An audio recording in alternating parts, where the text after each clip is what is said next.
Good evening and welcome to The Dope Show. I am your host, Kiana Hughes. DOPE stands for Developing Opportunities for Personal Empowerment. And here at The Dope Show, we're all about empowering and educating everyone about the cannabis plant as well as the cannabis industry. And each week, we're going to come to you with a variety of topics related to cannabis, including local and national news and events, making money in the cannabis industry, and interviews with real patients, caregivers, and entrepreneurs in the industry. You can catch us here on Intellectual Radio each Monday at 8 o'clock p.m., and you can visit our Facebook community at The Session at Two Dope Chicks. So what's dope this week? Well, in national news, a Senate bill has been proposed to end federal marijuana prohibition. This is according to a news release from NORML, which is the National Organization for the Reform of Marijuana Laws. So at this point, we know we have 29 states and the District of Columbia that have legalized marijuana for qualified patients, while 8 states now regulate the production and sale of marijuana to all adults.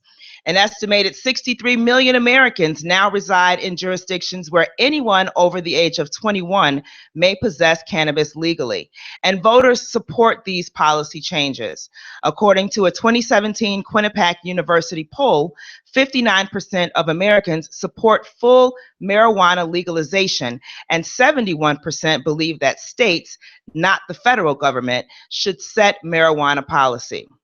Justin Strakel, the NORML political director, says that passing this legislation would end the current conflict between state and federal laws and allow the states to implement more sensible and humane marijuana policies free from the threat of federal incursion. So these statewide regulatory schemes are operating as the voters and the politicians intended. These policies have not negatively impacted workplace safety, crime rates, traffic safety, or youth use patterns. They have stimulated economic development and tax revenue. Specifically, a 2017 report estimates that 123,000 Americans are now working full-time in the cannabis industry. Tax revenues from states like Colorado, Oregon, and Washington now exceed initial projections. Further, numerous studies have identified an association between cannabis access and lower rates of opioid abuse, use, hospitalizations, and mortality. And as we know, everybody, this opioid epidemic has just kind of exploded in the past 5 or 6 years or so. So anything that we can do to decrease that and to decrease opioid use and abuse, and which eventually leads to heroin and crack addiction as well. So anything we can do to eliminate that is going to be a good thing. Now, in local news, from a poll conducted by the Paul Simon Public Policy Institute at Southern Illinois University in Carbondale, Illinois, 2/3 of voters support regulating adult marijuana use. No big surprise there, ladies and gentlemen. The Simon poll, conducted in early March of 2017, polled 1,000 randomly selected registered voters. And of those polled, nearly 75% of the voters support or strongly support decriminalization of marijuana, where the people in possession of small amounts for personal use, they wouldn't be prosecuted, but they would be fined. So in Illinois, 21% oppose or strongly oppose decriminalization.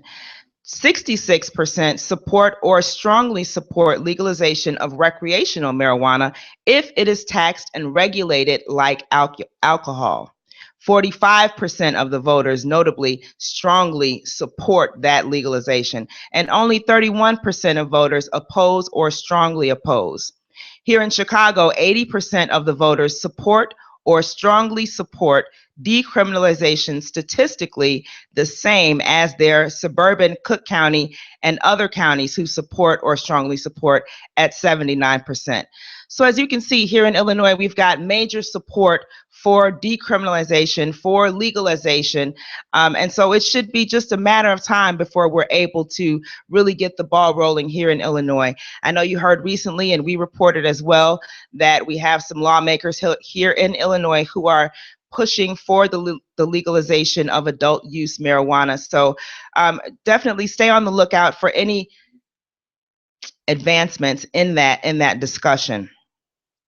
From the New York Daily News, this is a nice one, actually. Ex-Jet Marvin Washington, who I had the opportunity to meet in Denver back in February, he actually has a new cannabis or CBD infused sports drink, and he is really trying to get the NFL to turn over a new leaf and approve medical marijuana. And so when it comes to the issue of pot, and the NFL, former Jets defensive end and cannabis entrepreneur Marvin Washington says Commissioner Roger Goodell and the league keep saying the same bull lines. Washington, who is 51, he was speaking on a panel that was part of the Cultural Diversity in the Cannabis Industry Summit, which was held at John Jay College on Friday. Excuse me. And he addressed the audience about the NFL's need to embrace the cannabis movement and pour money into the research of marijuana.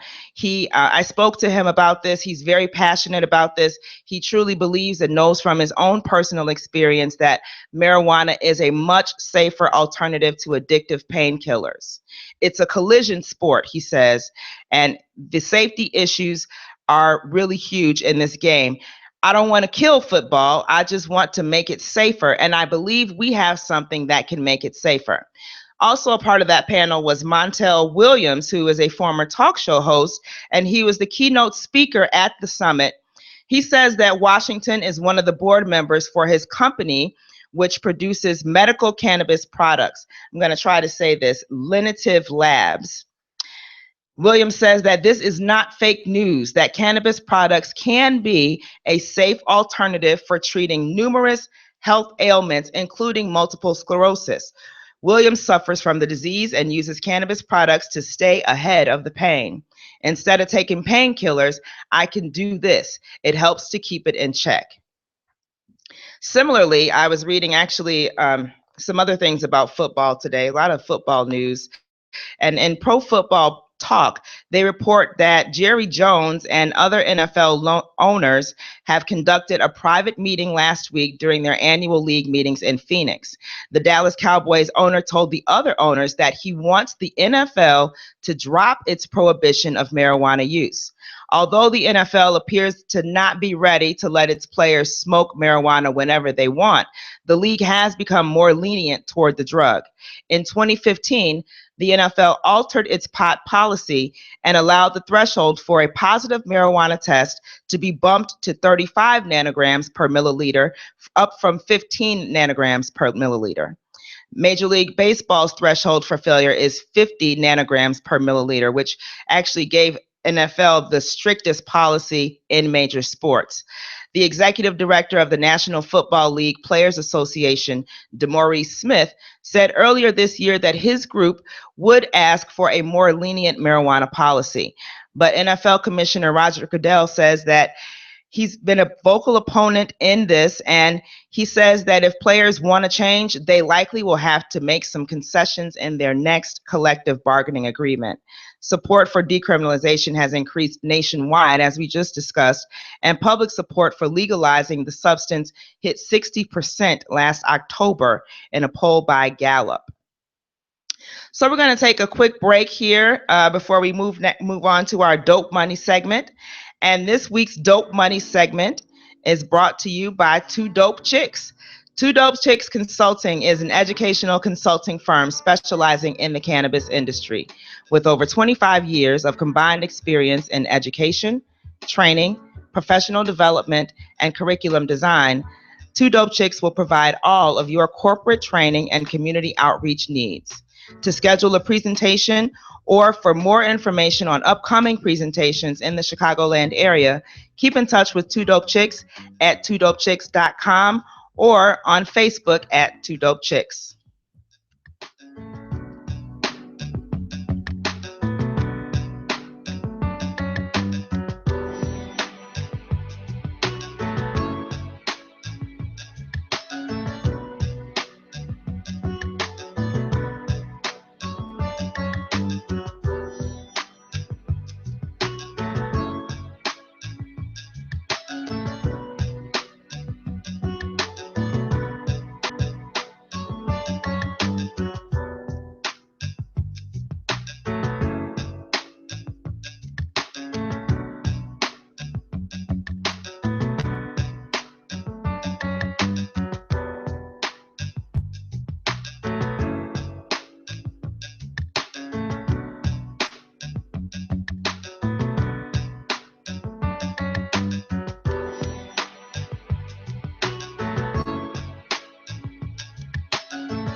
And we're back with this week's Dope Money segment.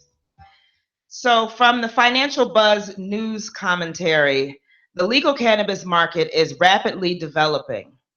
Recent data regarding the legal cannabis market published by New Frontier Data shows that the legal cannabis market was worth an estimated $6.6 billion in 2016 and is projected to grow at a compound annual growth rate of 16%, reaching more than $24 billion by 2025. All these projections are based on the assumption that no additional states will legalize cannabis throughout the forecasted period before 2025. So basically they're saying if it just stays as is right now, we're going to see a growth of more than $24 billion by 2025. And as it stands, we only have 29 states. So we got 50 total states. We got a ways to go. But even still, we got quite a bit of money to make there. And as it turns out, the cannabis industry has been a great source of jobs, as I mentioned earlier. We're looking at a potential drop in the total number of U.S. jobs created in 2017, as well as an overall expected drop in GDP growth. However, the cannabis industry continues to be a positive contributing factor to growth at a time of potential decline. And that was from the founder and CEO of New Frontier Data, Giada Aguirre de Carcer. Hope I said that right. So I just want to mention a couple stocks. And the reason why I'm doing this, first of all, I am not a financial advisor. I don't even play a financial advisor on TV. But I do want people to start looking into where the money is and where the money potentially could be in this industry. So if you're not currently in the stock market, there's certainly some penny stocks and some low-cost stocks that you could invest in and things that you could do that could potentially make you some money. Now, this information is provided to you for educational and informational purposes only. Always do your own research and consult with a financial advisor or other qualified professional to make wise financial investment decisions. But let's just look at a couple stocks here. Medical Marijuana Inc., and their ticker symbol is MJNA. They're a cannabis company in the United States, and they just recently announced that their investment company, Axim, and their symbol is AXIM, has entered into an agreement with a US-based controlled substances production company to develop a dronabinol-based functional controlled release chewing gum product. So if you're not familiar with dronabinol, maybe you've heard of Marinol. These are both man-made forms of cannabis that are used to treat the loss of appetite that causes weight loss in people with AIDS.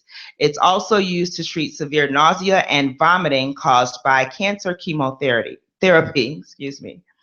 MJNA is currently trading at 0.126 cents, so 12.6 cents per share, which means for $20, the cost of a dub, if you will, you can buy 158 shares of MJNA. Cannabis Science Inc., and their symbol is CBIS, specializes in the development of cannabis-based medicines, and they announced that they have substantially increased their production for their self-medicating patient product line, which was distributed through cannabis dispensaries in California. CBIS is currently trading at 0.08 cents per share.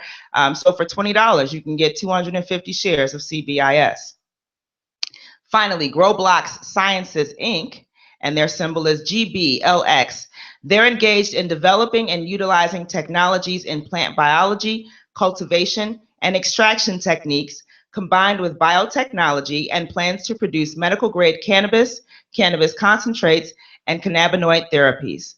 The company seeks to be a technology and solutions company that converts the cannabis plant into medicines, therapies, and treatments for a range of ailments.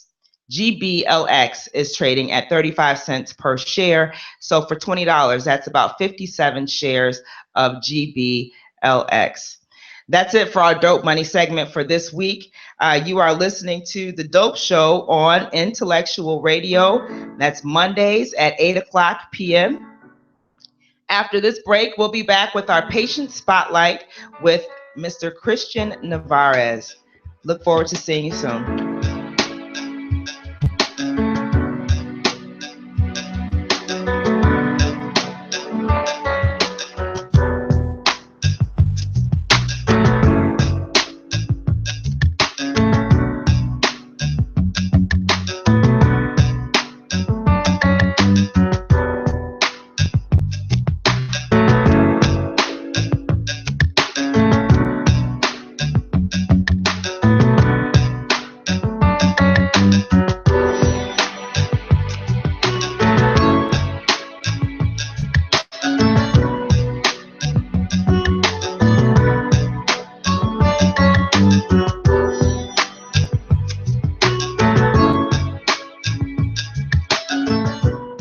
we're back with The Dope Show. I'm your host, Kiana Hughes.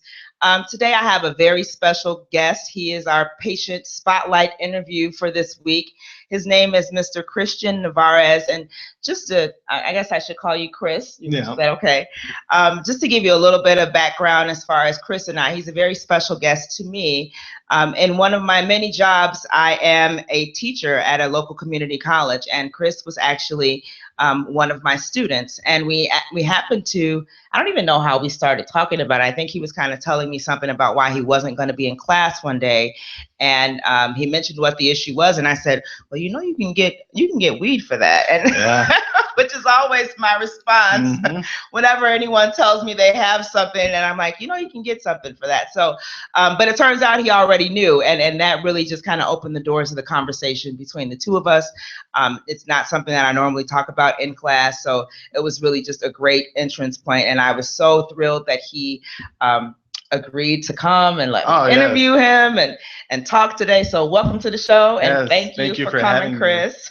Yeah, it's a first. I appreciate it. Yeah, I appreciate you coming. So let's just get into it. So describe for our audience, what is your condition and how long you've had it? Let's just start there. Okay, so I had IBD, which stands for inflammatory bowel disease, and it started with ulcerative colitis, which attacks the large colon, basically making it inflame and having ulcers and lots of pain, very amounts of pain. And it started at the year of 2011.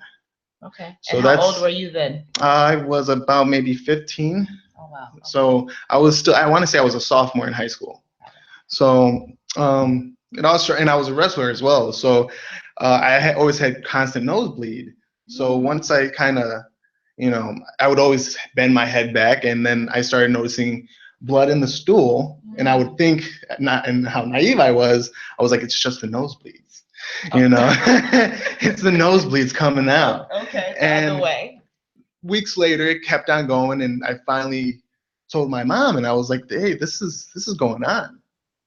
And lo and behold, I found out that it was colitis, ulcerative colitis. And what is that? I've heard of ulcers, so that's so like an ulcer is something like you would get because of the stomach acids. Yeah. But ulcerative colitis it's basically an autoimmune disease. Okay. Your body is attacking itself, thinking that there's something bad when there's nothing wrong. Okay.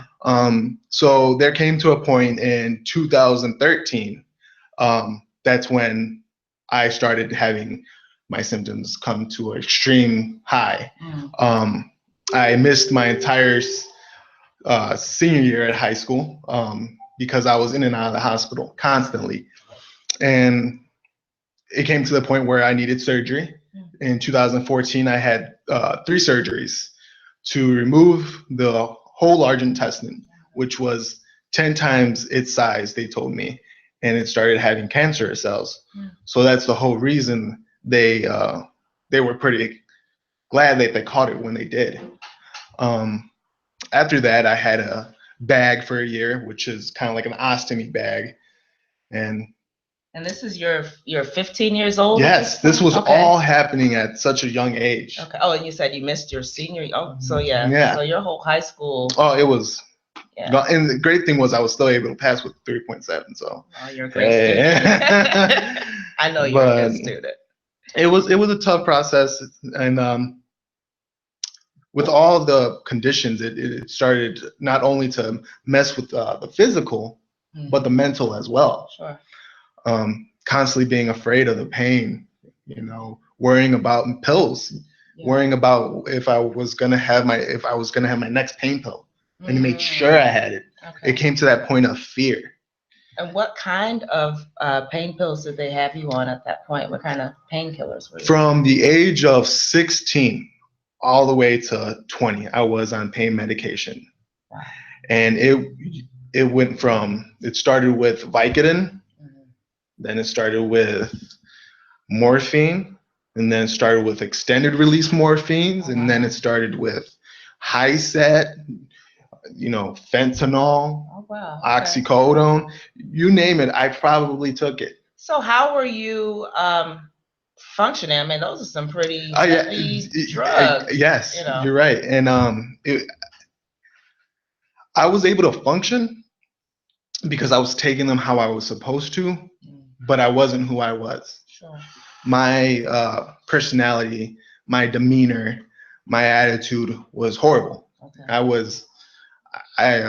I didn't like that time. It was a horrible time, but it was those pills that had a kind of a grip on me until I realized that I need to kind of stop taking these pills. Sure. And it was my cousin who introduced me to the marijuana. Okay. So I was kind of expressing how I felt to him. I'm like, I'm taking these pills and it's starting to kill me. And he's like, you know what? How about I roll you up a joint and see how that deals your pain. And lo and behold, not only did I feel happy, I was pain free. Mm-hmm. And it wasn't just for maybe, 4 hours. It was for almost the entire day. I was pain free. And this is just from a joint or a blunt? This was just for the first time a joint. Okay. And that's when I started kind of doing my research. Like, okay, you know what? I can kind of stop taking these pills and start kind of finding a way of not being so dependent on something. Talk about the research that you did. Because, okay, so let's paint the picture here. At this point, you're a teenager still. Yep. So I'm probably now about 17, 18. Okay, 17, 18 years old. Had not been smoking weed prior to that, so it wasn't about getting high for you at that point. And talk to me then about the research that you did, in your own little 17, 18-year-old experience or ambition or whatever you call that, right? There's something that's inside of you that said, maybe there's a better way. Right. So talk to me a little bit about what research you did. Where'd you find stuff? How'd you do that process? Well, first thing was, it was really funny. I actually talked to my doctor. Okay. I mentioned it to him first. At first he was kind of against it, but he said, if you're gonna do, you're gonna do whatever you're gonna do. Sure. He's like, at least look at these websites. So he showed me like the NIH, National Integrative Medicine, that website, which is .gov. So I know it's legit. That's NIH.gov. Yeah, there you go. That's right, not .com. Not, okay. Mm-hmm. And also, I did a lot of medical journals.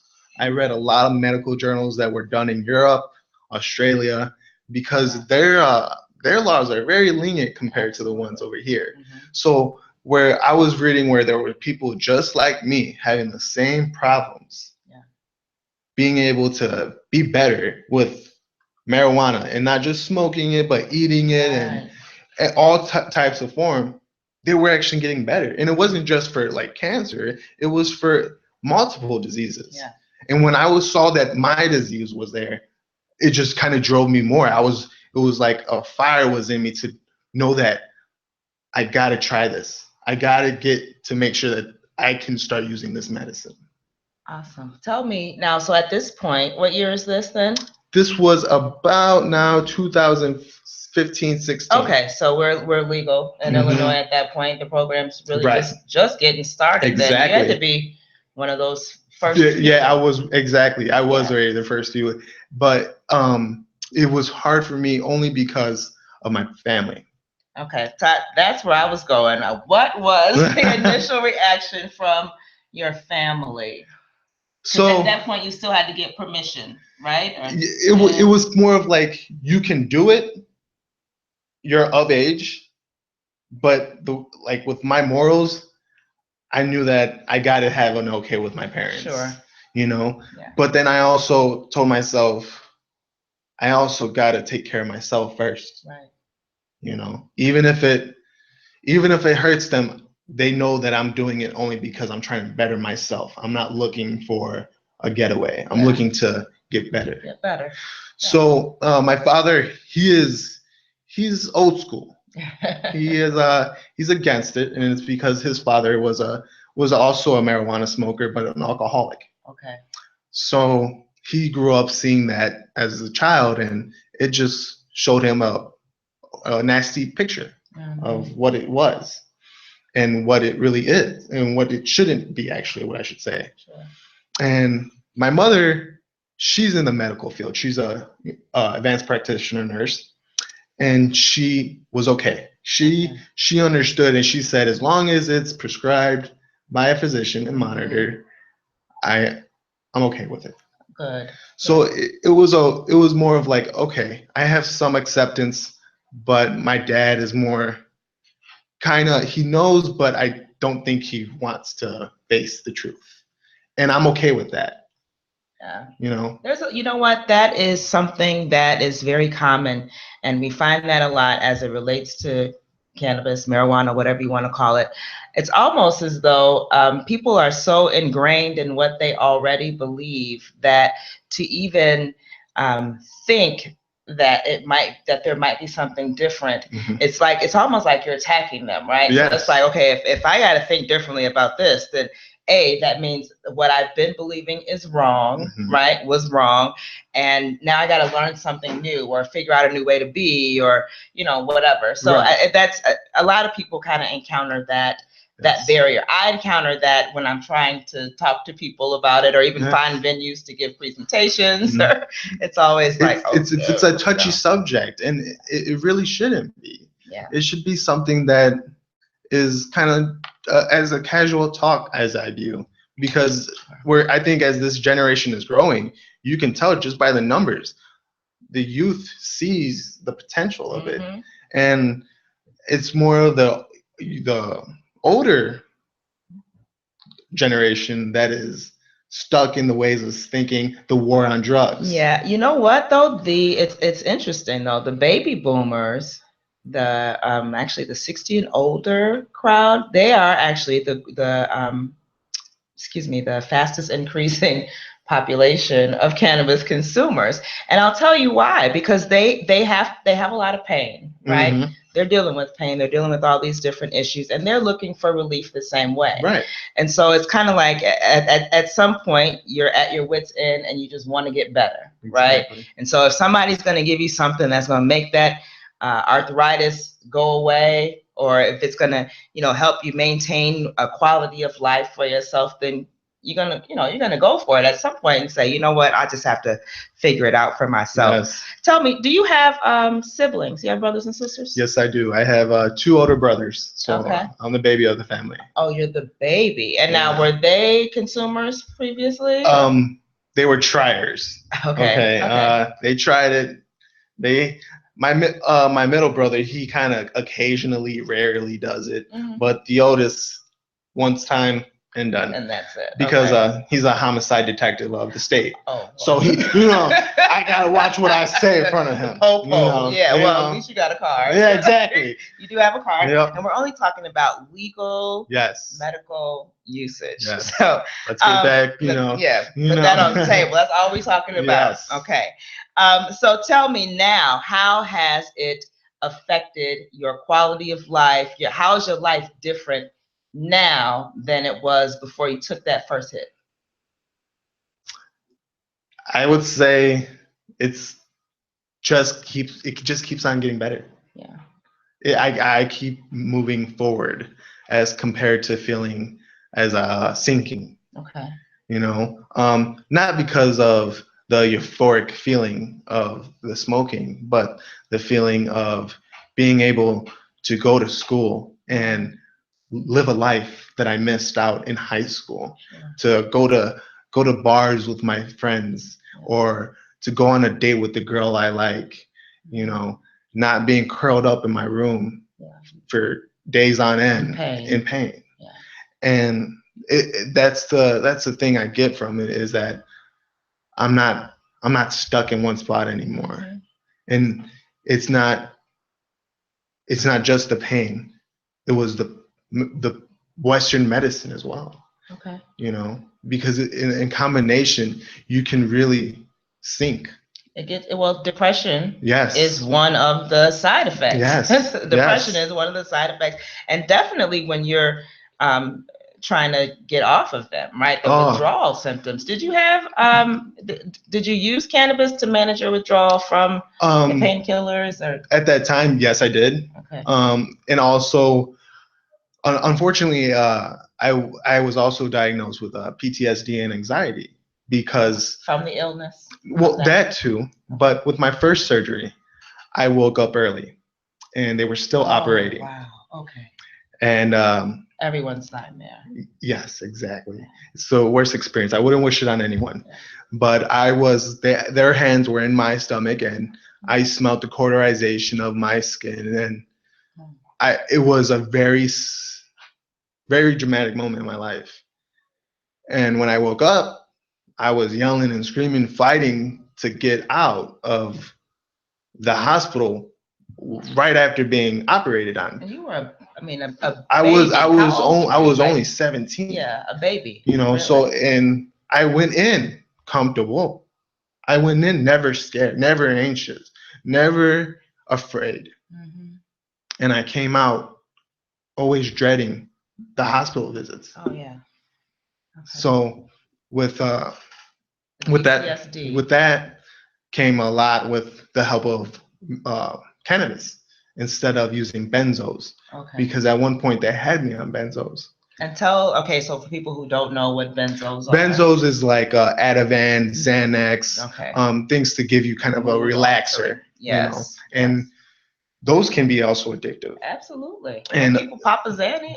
Yeah. Talk about and that. The thing is, the part is you take one, and if you're like have a weak tolerance, you'll forget that you took one, and you'll take another one. Wow. And then another one, and next thing you know, you lost a day, because that had happened to me once, mm-hmm. And that's when that was one of the moments that it was kind of like a reality check. Yeah.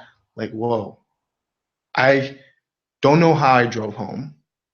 I don't know how I got here, and that's the scary part. And this is from the legal doctor prescribed medicines. That's an awesome story. I had no idea. I mean, how would I, right? This is something we talked about in class. How do you? But you should do your speeches should be about this. So how do you consume? I hear you talking about smoking. Are you mostly just a smoke vape? What do you do? I on occasion roll the joint. I don't like the blunts. I like raw paper. Mm-hmm. Okay, so more natural. Do your parents let you smoke at home? No, I gotta kind of do it low key, you know. So you still sneaking around like everybody else? I can't. I don't feel until I got my house. Yeah, of course. I would do it in my living room, but out of respect for them, I won't. Yeah. And I also edibles every now and then. You know, I have a friend in Denver who gives me the good ones compared to the ones here. You know, they're a little bit tastier there. And that's the great thing about the internet now is if you have your card, you're able to shop from like Oregon and Washington and Colorado. Sure. It's getting like more accessible. Like you don't have to go to just, you know, the one store by the corner. Right. You know? Well, and what people may or may not know is that here in Illinois, the laws are set up such that the edibles have to be created. It's like a closed, they call it a closed loop, right? So the edibles have to be created in like the dispensary or in the cultivation center. Right. They can't, you know, ship them from somewhere else and sell them here for, you know, mass distribution. So there is a kind of a difference in the market of what you can get here versus what you can get in other places. Right. What strains work best for your symptoms? And are we only talking about, so we're talking about pain, we're talking about anxiety. And PTSD. PTSD, so that's kind of the same thing, but mainly those two. Okay, so what are your strains? What you smoking on? Usually it's the hybrid. I love hybrid. Okay. Hybrids such as like the names. I love the names. Yeah. You know, give me some names. Golden Goat.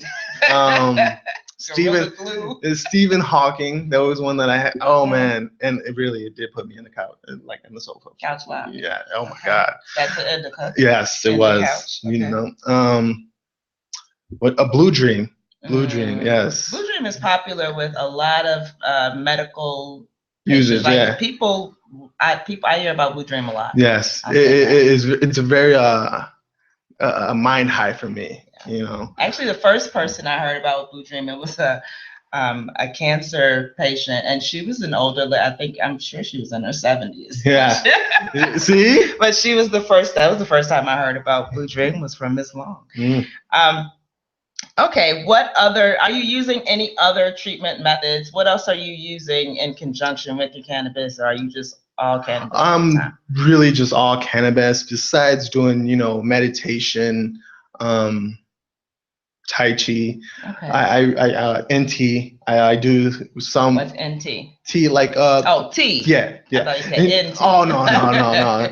Yeah. Just kind of keeping it more natural and herbal, instead of kind of going to the chemical-based products, because after that experience, you kind of realize the difference, and you feel so much more better. How are your doctors responding? The hardest part of this whole experience was with my pain doctor. Well, because he was, it was basically me saying like, I don't want to work with you no more. That's what, Right. I'll be breaking up. Yeah, it's kind of over now. It's not you, it's me. Actually, it is you. Yeah, it is. And he was scared because he's like, his responses were, there are not enough tests. There's not enough. Not enough research. We still don't know things that can happen when you smoke, and all these things that he was trying to do to kind of deter me. And I kind of had to just tell him, like, I know you're doing it because you're trained to care, and you're but also like you're trained to push Western meds. Yes. And that's what he knows. They don't even teach Eastern medicine. Exactly. You gotta go, and that's when they're naive at that point. It's like talking to the wall. And me letting him just kind of say, hey, if you do it, you do it, but I'll be here if you need me. And that's how we left it as. And with my IBD doctor, I actually kind of convinced him to start thinking about talking to patients about it. Has it done anything? I'm sorry to cut you off. No, you're fine. But, I know we talk about managing symptoms. Has it done anything to, like, is there any repair for your IBD? Is there any way to make you back whole again? I had done every medicine in the book. They called me basically incompromised because medication didn't work with me. And that happens with a lot of the youth of my age. And the thing is, the gastroenterology, say that it's starting to become an epidemic with the generation of my generation, which is the 90s. Wow. They think it's really the food. It's the food. And more people are starting to have my disease. And it's affecting. It's really scary. Well, with all the chemicals and toxins and antibiotics and stuff that are in the foods, that ends up in our foods, we develop a resistance to them. We're like mutants. Exactly. Not we, but like y'all. Yes. I got a little special power. Right. So yeah, and the sad part is there isn't a cure. Okay. There is no cure. There's only treatments, as they say. Management. And management, it's like a 50-50 chance, and that's all it ever was. Okay. And I was so stubborn. I was like, no, I don't want this surgery. I want to try this. I want to try this. I want to try this. And it came to a point where I was in the emergency room, being brought in an ambulance because my belly looked like it was about to burst. And that's when you had to go ahead. I had to go do it. So have you encountered any prejudice or any obstacles as a patient? I mean, I assume it's not something that you tell people about or. Yeah, I kind of keep it quiet. The only people who really know is my cousin, the one who introduced me. I'm sure he's like, hey. Yeah, So besides that, I usually keep it quiet. It's more when I do say something, and usually the reason I had to say it is when I'm at the University of Chicago for my treatments. You kind of get either a person who's okay with it, who looks like they don't even care. Right. And then you get those people who stare at you like, wow, like you're not doing anything. You're not doing anything with your life.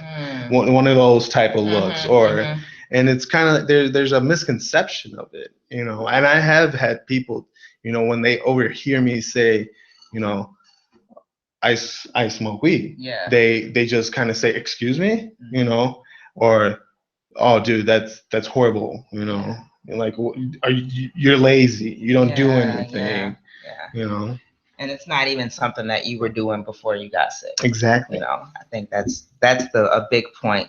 So what advice would you give to someone who who may be suffering from IBD or any of the things that it's helping you with, and they are considering using cannabis as medicine? They're considering either getting some CBD, which you can get without having a card, or they're considering registering for the program here in Illinois.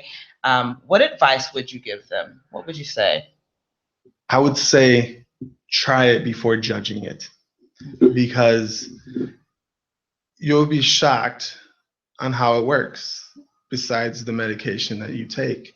And the who I went to get the information that I need was the healing clinic. Yeah. And I think it's Lakeview, and they were amazing. I gave them the forms, and within about, I want to say maybe 4.5 weeks, I had gotten my card. They had given me the list of dispensaries, and they on a constant basis, their doctor calls me, checking up. Good. So there are the resources there, and the thing is, it's like in Illinois, it's like a baby right now. Right. It's just blossoming. And it's infancy. And it's hard to find people right now.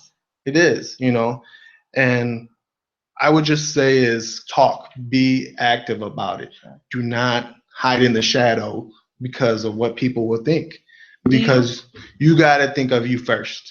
Do you follow any blogs or patient forums? I've found a lot of information from cancer patient forums and even Facebook groups and things of that nature. Are you involved in any of the? I'm part of that Inflammatory Bowel Disease Association. Okay.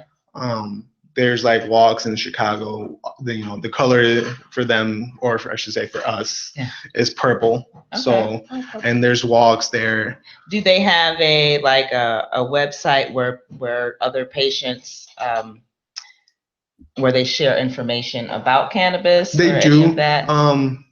It's more that the states where it's more popular right now. Okay. But I have noticed that actually at the University of Chicago, that's where I get I'm usually the one who talks about it there at the support groups. Oh, okay. So at the University of Chicago, about maybe once a month or every other month, they have a support group on a Wednesday around 7 p.m. And anybody who is suffering with Crohn's or colitis can go there and talk about their story. And I always mention that to the patients there who are on the drugs that I were on that were making me worse than better. Sure. That hey, you can get some weed. You can get some weed, and it's good, some good weed. Some weed, it's not street weed. It's pretty. It's pretty. It just takes one. It just takes one person. Absolutely. Yes. Well, Chris, thank you so much for sharing. Pleasure. This has been just eye-opening and enlightening, and I hope it's been educational and inspirational and informational and all the other ationals that it could be. I've really enjoyed talking to you. Yes. And hearing your story.